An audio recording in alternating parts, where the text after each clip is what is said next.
우리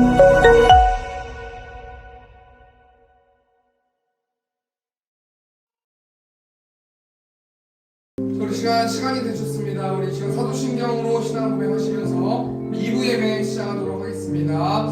전능하사 천지를 만드신 하나님 아버지를 내가 믿사오며 그의 아들 우리 주 예수 그리스도를 믿사오니 이는 성령으로 이렇게 하사 동정녀 마리아에게 나시고 본디오 빌라도에게 고난을 받으사 십자가에 못 박혀 죽으시고 장사한 지 사흘 만에 죽은 자 가운데서 다시 살아나시며 하나님께서 전능하신 하나님 우편에 앉아 계시다가 저로서 산자와 죽은 자를 심판하러 오시리라.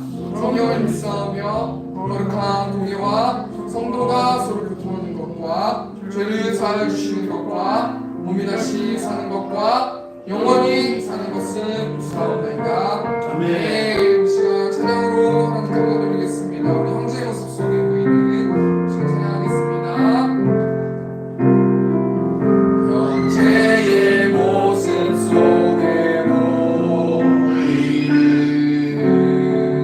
하나님 영상 아름다워라. 존귀한 주의 자녀 된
박수 치시면서 우리 찬양하겠습니다.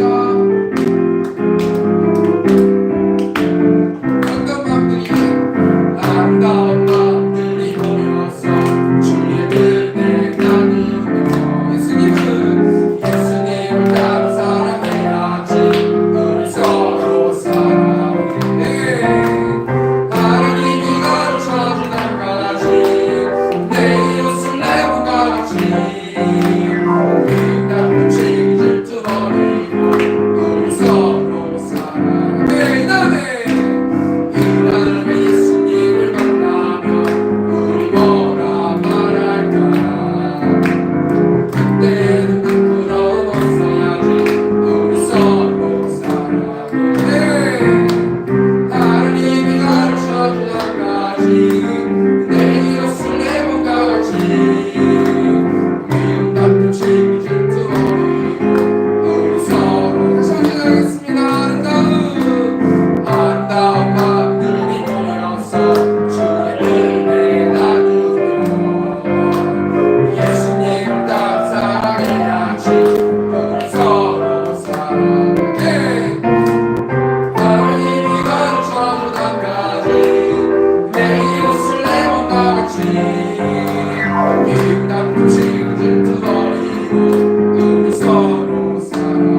너는 하나님의 사람, 아름다운 하나님의 사람. 나는 널 위해 기도하며 내 길을 축복할 거야. 너는 하나님의 선물, 사랑스러운 하나님의 열매, 주의 품에 꼭 피운 나무가 되어줘. 이 찬양 가사처럼 우리 강도사님 이제 목사 안수 받으시고 하나님의 사역을 열심히 감당할 수 있는 우리 강도사님, 또 우리 장로님 될 수 있도록 인도해달라고 우리 시간 중보하는 마음으로 우리 시간 주여 외치고 통성으로 기도하겠습니다. 주여, 우리가 하신 하나님 수개월 동안 수년 동안 하나님 훈련시켜주시고 또 아름다운 꽃을 피우기 위해서 또 복음을 전하기 위해서 이제 이틀 있으면 목사 안수를 받습니다.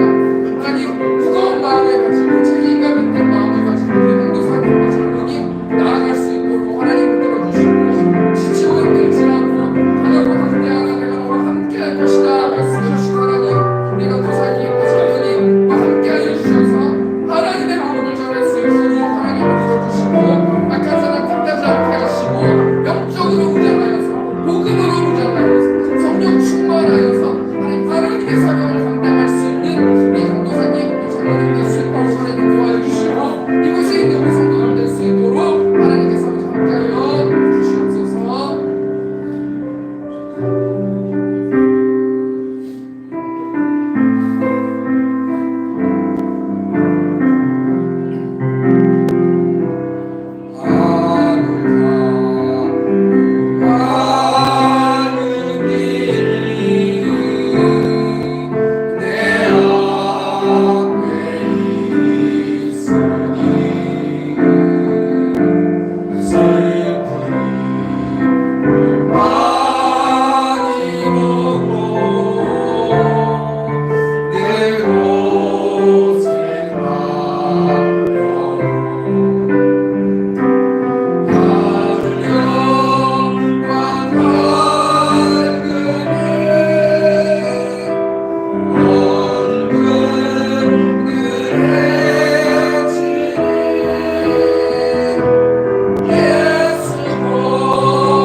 우리가 하나님 그 자녀가 되었기 때문에 우리 이 시간 마음을 다해서 예배로 나아갑니다.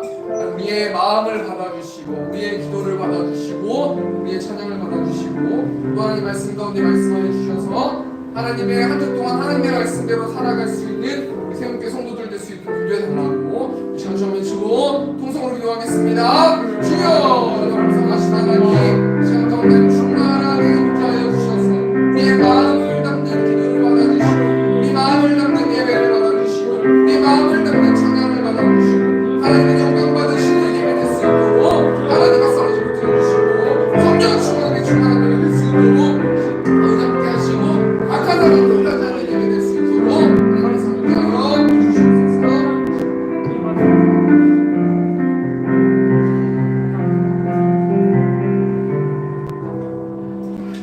기도하시겠습니다. 내게 있는 것 중에 받지 아니한 것이 무엇이냐? 내가 받았으니 어찌하여 받지 아니한 그것이 자랑하느냐?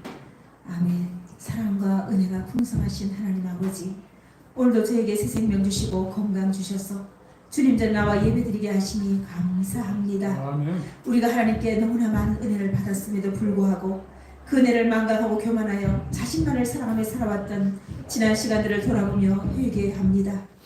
주님께서는 마음의 온유하고 겸손하니 내 멍에를 메고 나에게 배우라고 말씀하셨습니다. 저희가 주님의 온유함과 겸손함을 배우기를 소망합니다. 오늘 이 시간 하나님 말씀 앞에 자신의 모습을 비추어 보며 자복하며 회개하는 시간 되게 하여 주시옵소서. 아멘. 하나님께서 말씀하시기를 너희 죄가 너에게 오는 좋은 것을 막았다고 말씀하셨나이다. 이 시간 우리 모두 하나님 말씀을 통하여 자신의 죄를 보게 하시고 하나님 말씀에 순종함으로 하나님께서 허락하신 참 기쁨과 평안을 누리며 살아가는 복된 인생 되게 하여 주시옵소서. 이 시간 바로 구원하옵기는 하나님 뜻 가운데 세워진 세움교회가 하나님 보시기에 합당하게 행하는 교회가 되게 하시고 하나님 기쁨이 되는 교회가 되게 하여 주시옵소서. 올해는 결국은 사랑이라는 표현을 가지고 나아가 있사오니 우리 성도들 주님의 사랑으로 서로 사랑하게 하여 주시옵소서. 하나님께 세우신 우리 오현식 담임 목사님에게 지혜와 계시형을 주시고 하나님께서 맡기신 성도들을 사랑과 말씀으로 잘 세워갈 수 있도록 은혜를 베풀어 주시옵소서. 또한 우리 주일학교를 축복하여 주셔서 우리 자녀들이 믿음 안에서 잘 성장하게 하여 주시고 우리 지도하시는 사모님에게도 지혜 주셔서 우리 아이들을 말씀과 사랑으로 잘 인도할 수 있도록 은혜를 베풀어 주시옵소서. 매주 먼 길을 오가며 반주로 수고하신 우리 반주자님 축복하여 주시고 가정이 늘 주 안에서 평안하게 하여 주시옵소서. 또한 감사하게는 이 시간이 우리 이문주 성도 주님 앞에 예배하기 위해 나왔습니다. 우리 이문주 성도 불쌍히 여겨주시고 연약한 부분을 강건케 하여 주시고 그 심령 속에 그리스도의 복음의 씨앗이 심겨지게 하여 주시옵소서.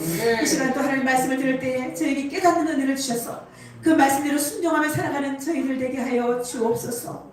감사드리며 모든 간구 예수 그리스도의 이름으로 기도리옵나이다. 아멘.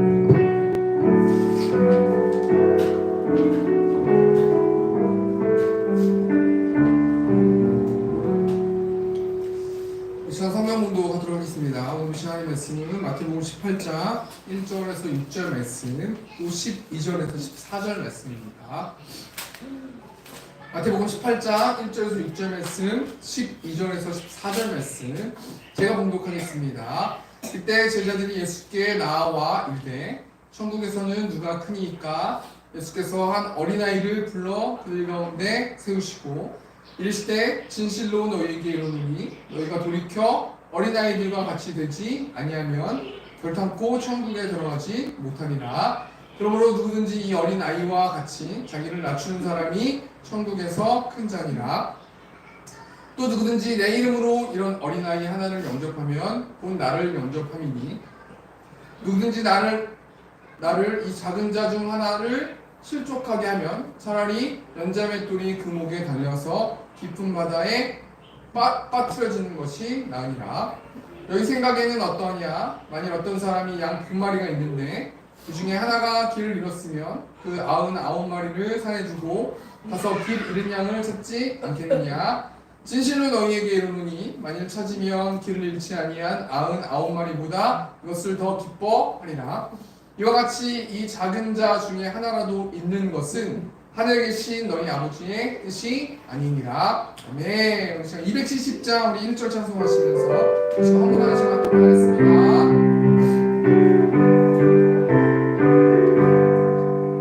영성은 주님의 사랑과 거룩한 은연의 공로를 우리가 찬양합시다. 주님을 만나볼 때까지 예수는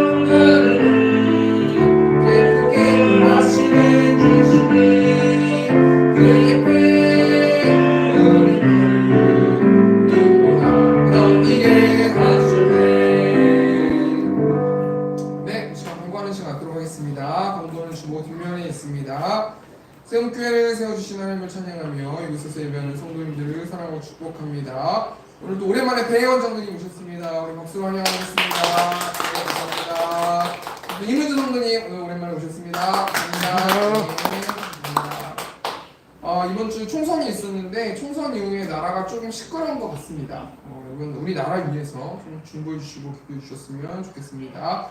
우리 내일 모레 화요일 날이죠. 우리 4월 16일 11시 30분에 해오름 교회에서 강은희 공도사님이 목사 임직식을 받으시는데 참석하실 분들은 교회로 9시까지 오시면 좋을 것 같고요. 10시 반부터 아마 시작이라고 하셨죠? 네, 10시 반부터 시작입니다. 이번 주 금요일 날 금요기도 또 새벽 예배 계속 진행하겠습니다. 이번 주 전도 쉬었습니다. 이번 주 잠언 말씀으로 성경 읽기가 진행됩니다. 참여와 영적으로 무장하는 세움교회 성도님들 되셨으면 좋겠습니다. 다음 주 기도 1부, 2부 다 권영화 장로님께서 기도해 주시겠습니다. 우리 마태복음 18장 1절에서 6절 말씀, 또 12절에서 14절 말씀 가지고 천국에서 누가 크니까? 라는 제목을 가지고 하나님 말씀 나누도록 하겠습니다. 여러분 대한민국은 2023년 작년 기준으로 스마트폰 부분에서 세계 1위를 차지하는 영광을 얻었는데 우리가 스마트폰이 굉장히 활성화됐고 특별히 보급률도 세계 1위로 알고 있습니다. 제가 자료를 찾아보니까요. 그런데 스마트폰 그 부분에서 1위를 차지한 기업이 있는데 그 기업이 뭐냐면 여러분 잘 아시다시피 애플이라는 기업인데 누가 설립했냐면 고 스티븐 잡스라는 사람이 설립했어요. 이 애플이라는 기업이 나옴을 통해서 이 애플이라는 회사를 통해서 스마트폰을 이용한 모바일 시대가 열렸다라고 논하는 사람들이 있을 만큼 굉장히 이 모바일 시대가 이 애플이라는 회사를 통해서 또 우리나라 대한민국의 삼성이라는 회사를 통해서 모바일 시대가 열렸는데요. 그러면서 뭘 생각해 볼 수 있냐면요.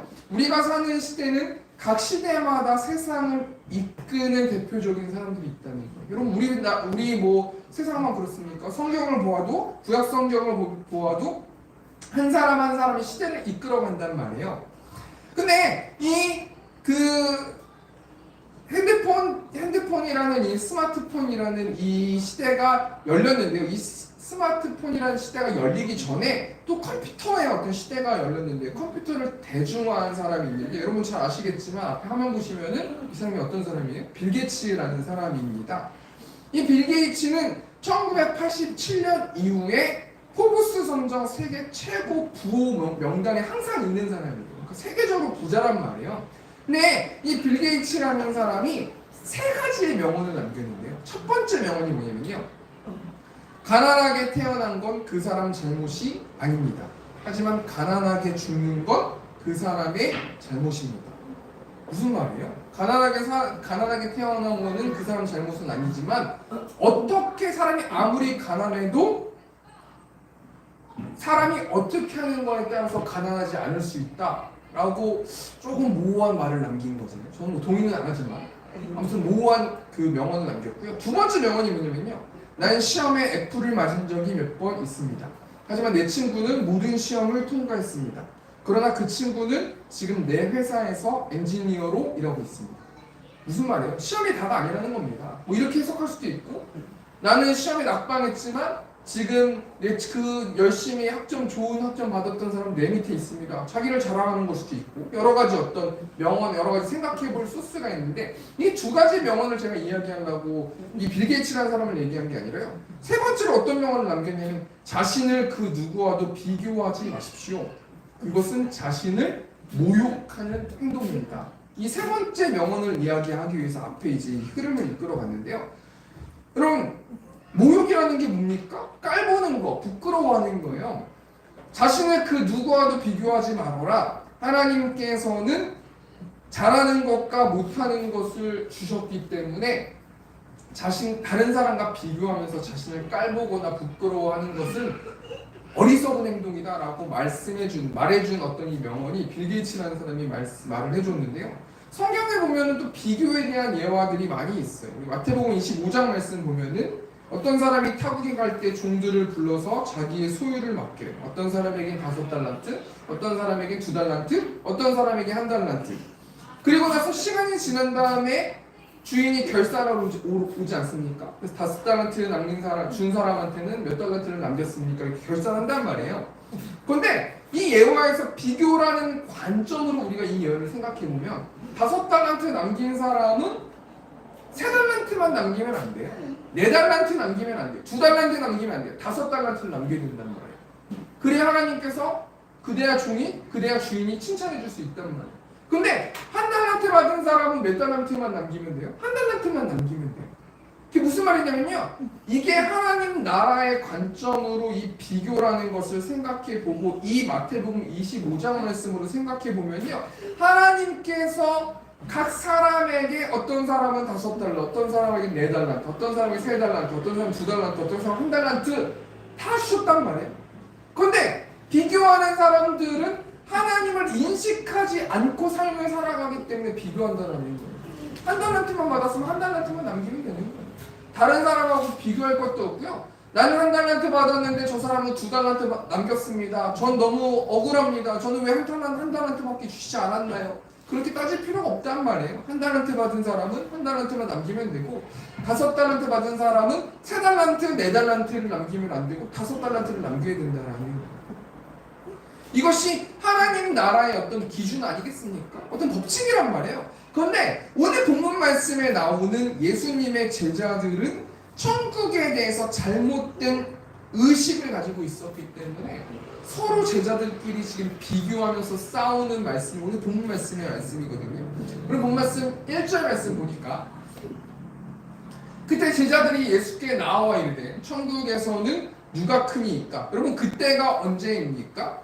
이 그때는 마태복음 17장 말씀을 보면 알 수 있는데요. 마태복음 17장 말씀 보면은 예수님이 영광스러운 모습으로 변화되는 장면이 나오는데 이게 변화산 사건이잖아요. 근데 이 변화산 사건에 예수님께서 12제자를 다 데리고 가신 것이 아니라 3명의 제자만 데리고 가셨거든요. 그 제자 이름이 뭡니까? 베드로, 야고보, 요한, 이 3명의 제자만 데리고 산에 올라가셨어요. 그리고 나서 예수님은 그들 앞에서 얼굴이 해같이 되셔서 빛과 같이 휘어지셨고 그 상황에서 구약의 선지자 모세와 엘리야와 대화하는 일들이 벌어졌단 말이에요. 여러분 산에 내려와서 이 3명의 제자 베드로와 야고보와 요한이라는 이 제자가 어떻게 행동했을까요? 제자들한테 이야기했을 거예요. 9명의 제자들한테 난 예수님이 우리 셋만 불러가지고 산에 올라가서 예수님이 모세라는 선지자와 엘리야라는 선지자와 대화하셨다. 예수님이 완전 하얗게 해같이 되셨다. 막 이러면서 막 거들먹거리지 않았겠습니까? 그러니까 예수님의 제자들은 나머지 9명의 제자들은 저 3명의 제자들이 그렇게 예수님의 어떤 그 부름을 받아가지고 셋이 이렇게 하는 거 보니까 우리는 몇 번째나 될까 하면서 막 싸웠단 말이에요. 지금 제자들은 천국에서 누가 크냐 하면서 싸우고 있는 거예요. 하나님 나라인 천국에서 자신의 지위와 입지에 대해서 관심을 가지면서 막 서로 비교하면서 싸우고 너는 첫 번째, 너는 네 번째, 너는 여섯 번째 막 이러고 있는 모습이 오늘 본문 말씀의 현재 상황이거든요. 옛날 이솝 우화 중에서 개미와 배짱이라는 이야기를 들어보셨을 거예요. 이야기가 이렇지 않습니까? 어느 무더운 여름날 배짱이가 노래만 부르면서 막 놀기만 하는 거예요. 근데 배짱이와는 다르게 개미는 열심히 일을 해서 겨울을 준비하지 않습니까? 그리고 겨울이 찾아오게 되고 배짱이는 먹을 음식이 없어가지고 굶주려하고 괴로워하고 있는 상황에서 그런 상황을 맞이하는데 개미는 겨울을 열심히 준비했기 때문에 넉넉한 겨울을 보낸다라는 이야기거든요. 여러분 다 아시지 않겠습니까? 이 개미와 배짱이라는 이 이야기의 교훈이 뭐예요? 미래를 위해서 준비하면 하면서 노력하면 미래가 되었을 때 넉넉하게 살 수 있다는 거거든요. 그런데 우리가 살고 있는 이 세상이 이 이솝 우화에 나온 이야기처럼 미래를 열심히 준비하면 넉넉한 삶을 살 수 있어요? 그럴 수 없는 세상에 살고 있는 거 아니겠습니까? 아마도 제자들은 이 사실을 누구보다도 잘 알고 있었을 것 같아요. 그래서 예수님의 제자들은 하나님의 나라가 도래했을 때 자신이 예수님 바로 밑에서 영향력 있는 자리에 앉기 위해서 현재 자신의 동료인 제자들과 다투고 있다는 거예요. 우리가 이 말씀 통해서 뭘 생각해 봐야 됩니까? 지금 예수님의 제자들은 예수님이 말씀하시는 천국을 바로 이해하지 못했어요. 예수님의 제자들은 이 천국, 하나님의 나라가 어떤 형식으로 이루어질 거라고 믿고 있었냐면 자신의 나라가 로마로부터 해방될 것을 기대하고 있었어요. 그래서 이 예수님의 나라, 이 예수님이 말하는 이 나라가 로마로부터 해방된 하나님의 나라, 예수님이 왕이신 나라, 그러면서 그 밑에 자리들을 차지하기 위해서 그렇게 생각했기 때문에 서로 싸웠다라는 겁니다. 예수님의 제자들은 하나님의 나라, 천국을 이해하지 못했다라는 거예요. 여러분, 예수님이 이 하나님의 나라에 대해서 얼마나 이야기하셨습니까? 우리 마태복음 17장 22절 말씀 보니까요. 갈릴리에 모일 때에 예수께서 제자들에게 이르시되 인자가 장차 사람들의 손에 넘겨져 23절 말씀 보니까 죽임을 당하고 제3일에 살아나리라 하시니 제자들이 매우 근심하더라. 여러분, 예수님은 수도 없이 예수님께서는 죽임을 당하실 거고 3일 만에 살아나실 거라는 것을 정말 수도 없이 말씀을 해주셨거든요. 그런데 예수님의 제자들은 이 예수님의 말씀을 듣지 않았어요. 그러면 왜 예수님의 제자들이 이 십자가와 부활의 이야기를 듣지 않았을까? 그 이유는 제자들은 예수님을 정치적인 메시아라고 생각했었기 때문에 예수님이 로마로부터 자신들을 구원할 것을 깊이 바랬기 때문에 예수님이 수도 없이 십자가와 부활을 말씀하셨어도 그 말을 듣지 않았다는 거예요. 여러분, 이 말씀 통해서 우리가 뭘 생각해 봐야 돼요? 성경에 보면요, 십자가와 부활 얘기가 정말 수도 없이 많이 나오고요. 이 구약 성경에는 예수님이 십자가와 부활할 것을 예언한 말씀들이 기록되어 있고 그것을 성취하는 말씀이 신약 성경에 나와 있어요. 그리고 우리가 선교자를 통해서, 찬양을 통해서, 기도자를 통해서 우리가 어떤 이야기를 많이 들었어요? 예수님이 십자가의 고난을 받으실 거고 예수님이 고난을 받으시고 3일 만에 살아나실 거고 부활하실 거다라는 이 사실을 수도 없이 많이 들었는데요. 예수님의 제자들처럼 우리가 그 십자가와 부활을 듣지 않고 있는 것은 아닌가. 왜 그렇습니까? 이 제자들이 어디에 마음이 꽂혀 있기 때문이에요. 자신의 나라가 로마로부터 해방될 것을 기대하고 있었기 때문이랍니다. 여러분, 하나님의 말씀이 안 들리세요? 저도 한 주 동안 씨름하면서 하나님의 말씀을 듣기를 원합니다. 기도하면서 씨름하면서 한 주를 보냈는데요. 제 개인적으로 그렇게 보냈는데요. 여러분, 하나님의 말씀은 안 들릴 수가 없어요. 우리가 못 듣는 거예요. 우리가 다른 거에 가려져서 못 듣는 거예요. 우리가 우리의 우상에 가려서 못 듣는 거고요. 여러분, 우리가 세상의 하늘을 왜 못 봅니까? 우리가 눈을 가려놓고 있기 때문에, 우리가 건물 안에 들어가서 눈을 가려놓고 있기 때문에 하늘을 못 보는 거 아니에요? 하나님은 하늘을 다 열어놓으셨단 말이에요. 그런데 왜 제자들이 예수님의 십자가의 사랑과 부활의 기쁨을 느끼지 못했을까? 눈이 가려졌기 때문이에요. 어떤 거에 눈이 가려졌어요? 예수님은 반드시 정치적인 메시아가 되셔서 로마로부터 우리가 이렇게 힘들게 살아가는 그 모습들을 바꿔주실 수 있는 분이다라는 이 마음에 내 마음이 빼앗겼기 때문에 그렇게 예수님의 제자들은 그것을 알지 못하고 하나님 나라를 이해하지 못하고 서로 높은 자리에 올라가기 위해서 싸우고 있는 상황이 오늘 본문 말씀의 상황이라는 거 아니겠습니까?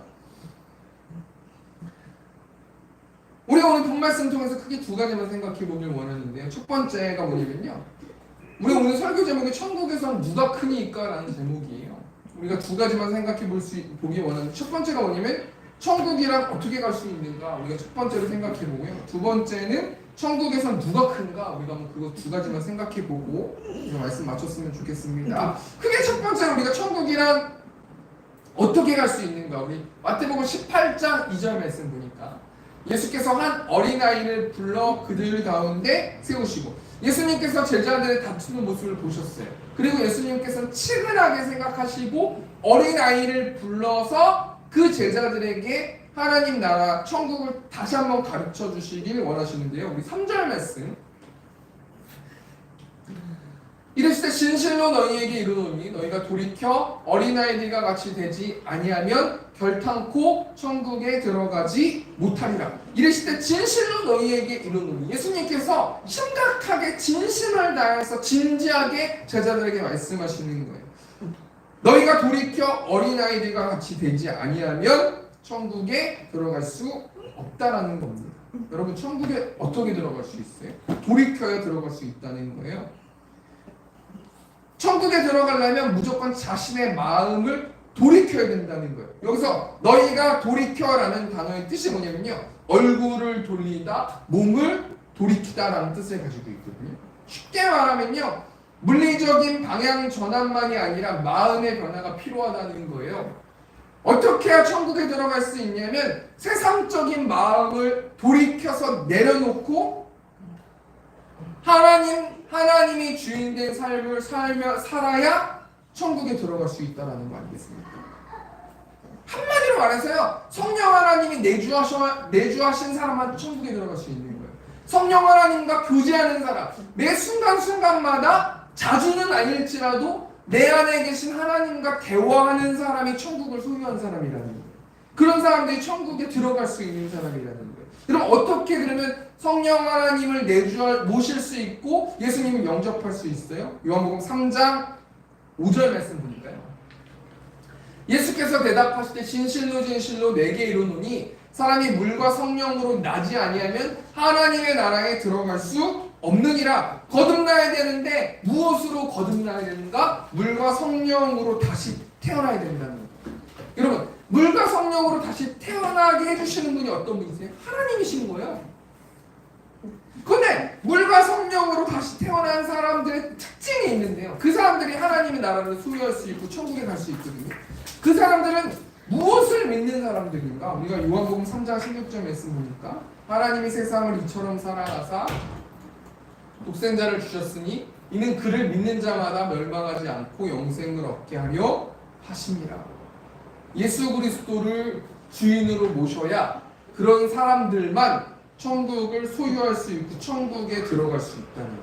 여러분, 교회 다 나온다고 천국 가는 거 아니에요? 제가 2부 예배 때 자주 이 말씀 나누거든요. 교회 나오고 헌금 생활하고 교제한다고 천국 가는 거 아니에요? 여러분, 예수님 모르고 지옥 가는 사람들이 얼마나 많겠습니까? 여러분, 교회 다 있다고 천국 가는 거 아니에요? 마태복음 말씀 보면 양과 염소를 구분한다고 나오지 않습니까? 예수님이 주인 된 사람이 천국 가는 거예요. 예수님이 나의 구주시라고 고백하는 사람이 천국에 들어갈 수 있는 사람이라는 거예요. 그런 사람들은 어떻게 행동한다고 말하고 있어요? 어린아이같이 행동한다고 말하고 있어요. 마태복음 18장 3절 말씀 보니까요, 이랬을 때 진실로 너희에게 이르노니 너희가 돌이켜 어린아이들과 같이 되지 아니하면 결단코 천국에 들어가지 못하리라. 그럼 천국을 소유한 사람, 천국을 들어가는 사람들은 거듭나야지, 예수님을 주라고 시인해야지, 성령 하나님이 내 마음 가운데 내주해야지 천국에 들어갈 수 있는데, 이 천국에 들어가는 사람들은 어린아이 같아야 되는데요, 어린아이는 어떤 특징이 있어요? 절대적으로 부모를 의존한다는 거예요. 여러분, 저희 막내 이제 3살 먹었는데요, 저희 막내 보면요, 아무리 고집부리고 그래도요 무조건 엄마 아빠를 찾거든요. 뭐래도 엄마 아빠를 찾는단 말이에요. 무조건 의존한단 말이에요. 여러분, 천국을 소유한 사람은요 기도한다는 거예요. 의존한다는 거예요. 누구를 의존한다는 거예요? 하나님을 의존한다는 거예요. 여러분, 내가 천국을 소유하거나 내가 하나님 나라의 백성이라고 생각이 어떤 관점으로 되시냐면요, 내가 하나님을 의지하면 나는 천국 백성인 거예요. 내가 교회에 나오는데 하나님을 의지하지 않고 내 마음대로 내가 주인 되게 매일매일 살아가면 그 사람은 한번 생각해 봐야 되는 거예요. 여러분, 어린아이의 또 보편적인 특징이 뭡니까? 부모 말에 절대 순종해요. 저희 아이들도 까불고 말 안 들을 때 있거든요. 그런데 결국에는 아직까지는 저희 부모 말을 순종하거든요. 여러분, 하나님께 구별된 하나님의 자녀들, 특별히 천국을 소유한 사람은요, 가만히 제가 믿음이 성숙되면서 조금씩 생각해 보니까 하나님 말씀을 듣지 않을 수가 없어요. 구별된 사람은요, 하나님의 무서움을 정말 잘 알거든요. 제가 이번 주에 강도사님이랑 차 마시면서 이야기하면서 대화를 나눴는데요, 저는 하나님이 너무 무서워요라고 제가 강도사님한테 말씀드렸어요. 하나님은 사랑의 하나님이시지만요, 하나님이 정복하시면요, 저는 정말 아무것도 할 수 없고 무력한 존재가 저예요라고 강도사님한테 말씀드렸거든요. 그럼 천국을 소유한 사람은요, 하나님의 사랑도 알지만 하나님의 무서운 것도 아는 사람이 천국을 소유한 사람이라는 거예요. 우리 첫 번째 대정리하니까요.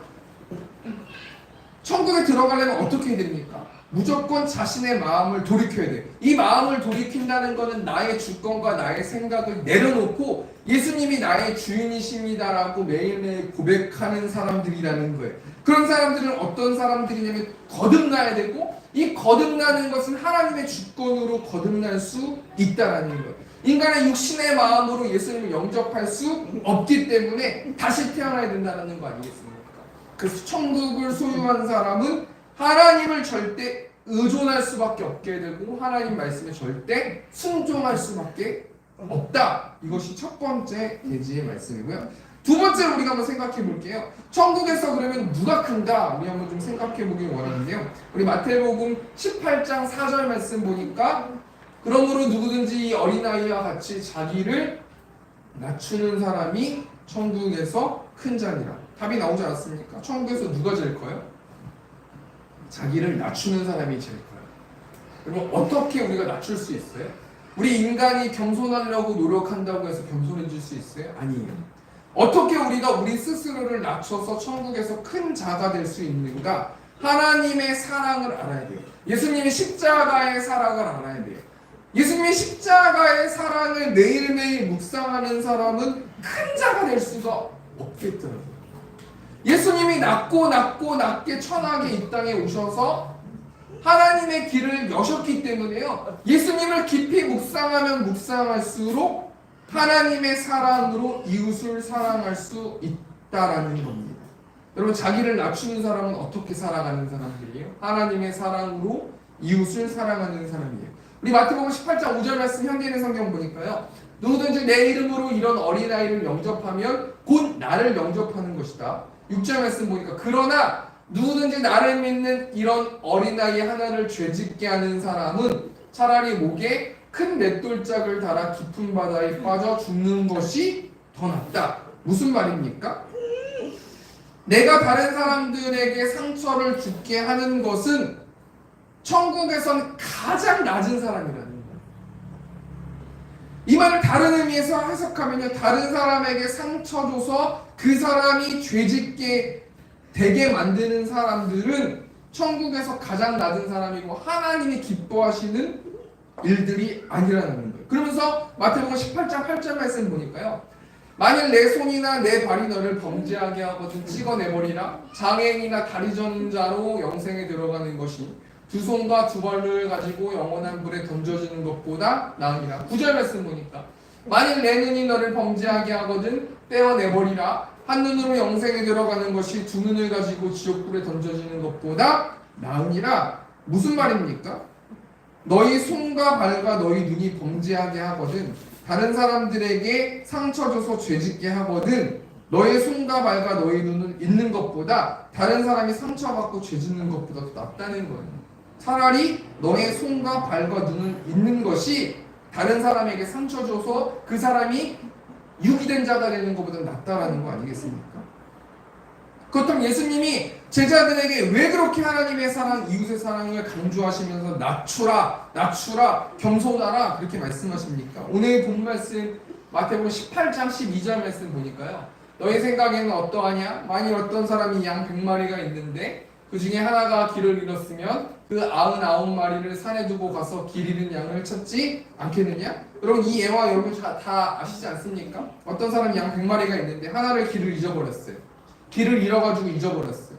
그래서 그러면 이 주인은 99마리의 양을 납두고 한 마리를 찾는다는 거예요. 여러분, 세상적인 관점은 타산이 안 맞거든요. 99마리의 양을 지키고 한 양을 그냥 버릴 거란 말이에요. 그런데 예수님께서는 왜 99마리의 양을 냅두고 길을 잃어버린 한 마리 양을 찾는다고 말씀하세요? 그 한 마리 양이 하나님의 자신의 자녀이기 때문이라는 거예요.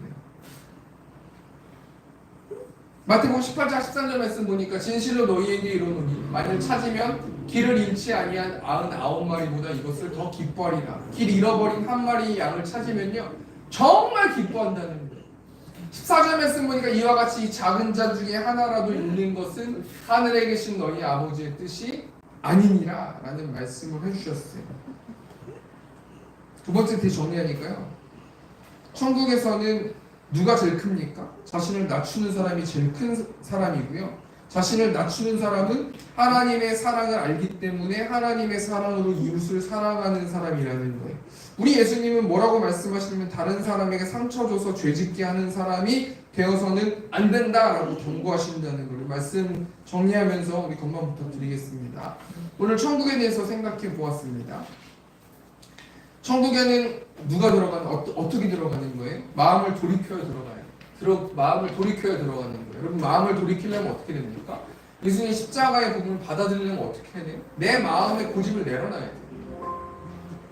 내 말이 맞다라고 선포하면 안 되고요. 하나님이 맞습니다.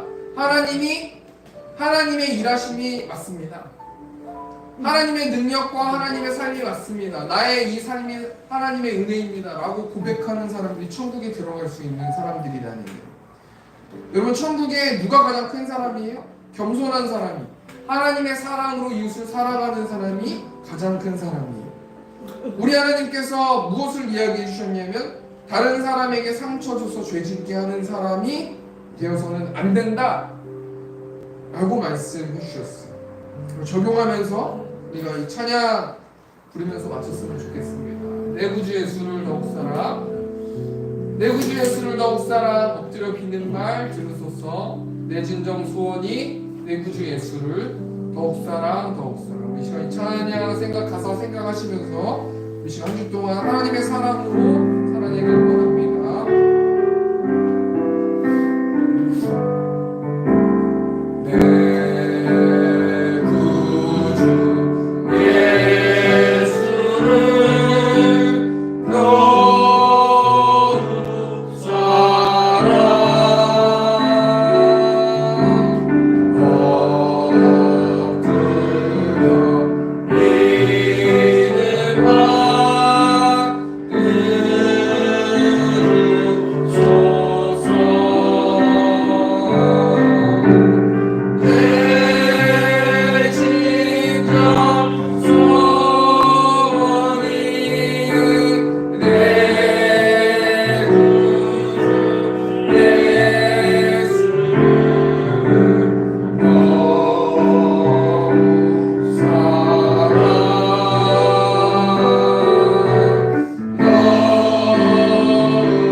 한 영혼이 천하보다 귀하다라고 말씀해 주셨는데 하나님 우리가 그 한 영혼을 위해서 우리의 목숨을 드리고 우리의 재산을 드리고 우리의 시간을 드리는 우리 세운교회 성도들 될 수 있도록 인도해 달라고 시간 준비해 주시고 통성으로 기도하겠습니다. 주여 우리가 감사하시는 한 영혼이 천하보다 귀하다라고 말씀해 주셨습니다. 하나님 감사합니다.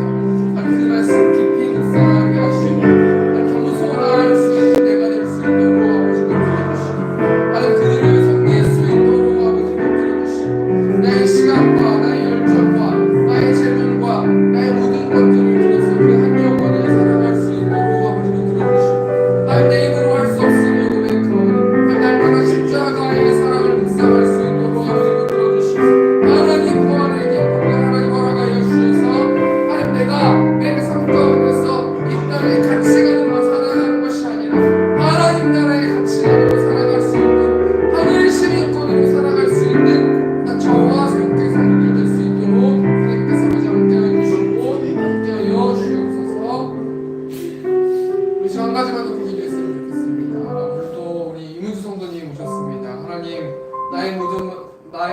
뜻과 나의 모든 생각을 내려놓고 예수님을 나의 주인으로 모셔서 하나님 그 영혼이 하나님을 만나길 원합니다. 거듭나길 원합니다. 하나님을 안다 할 수 있도록 아버지 붙들어 주시고 하나님의 자녀로 생기 있게 살아가는 우리 이문주 성도가 될 수 있도록 인도해 달라고 주여 말씀 통성으로 우리 시간 중보하는 시간 갖도록 하겠습니다. 주여 우리 감사하신 하나님 급쟁이로 살아가는 이 영혼이 하나님 곳에 있습니다. 하나님 그 영혼의 마음을 붙들어 주시고 나의 마음의 고집과 생각을 내려놓고 예수님이 주인 된 삶 살아갈 수 있도록 아버지 붙들어 주셔서 자유하게 하시고 치유하게 하시고 악한 사람에게 묶여있는 것들을 풀어줄 수 있도록 하나님 만들어주시고 하나님의 십자가의 부활로 하나님의 부활의 기쁨으로 생기있게 하시고 활력 있게 하시고 꿈을 발견하게 하시고 비전을 보게 하시고 기뻐하게 하시고 낙담하지 않을 수 있도록 아버지 붙들어주시고 하나님 우리 이분들 성도님을 케어하는 장로님 강도사님 가운데 세이거를 하나님으로 하여 주셔서 하나님 복음을 전할 때에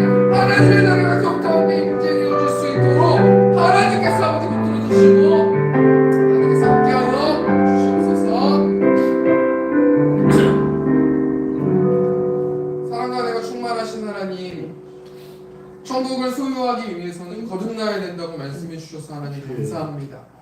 그리고 천국에서 가장 큰 자가 자신을 낮추는 자라라고 말씀해 주셔서 하나님 감사합니다. 우리가 하나님 한 주 동안 이 진리의 말씀을 마음으로만 생각하지 않게 하시고 말과 행동으로 살아내는 우리 세운교회 성도들 될 수 있도록 하나님 붙들어 주시고 또 우리 이틀 후에 우리 또 공생의 묵상수를 받습니다. 성령 충만하게 하시고 영혼을 보게 하시고 교회를 세워주시고 그럼을 통해서 하나님 나라가 확장되어 줄 수 있도록 하나님께서 아버지 붙들어 주시고 또 우리 도윤이 가운데도 하나님 함께 하셔서 한 주 동안 생기 있게 하시고 하나님의 사랑으로 살아나는 우리 도윤이와 또 그 가정 될 수 있도록 하나님께서 함께 하시고 헌금들이 손길 가운데 축복하여 주시고 30배, 60배, 100배로 채워주시고 온전히 모든 재물을 드림을 통하여서 하나님의 나라가 확장되어 줄 수 있도록 세움교회가 세워질 수 있도록 하나님께서 함께하여 주시옵소서. 이제는 우리 주 예수 그리스도의 은혜와 하나님 아버지의 극진하신 사랑하심과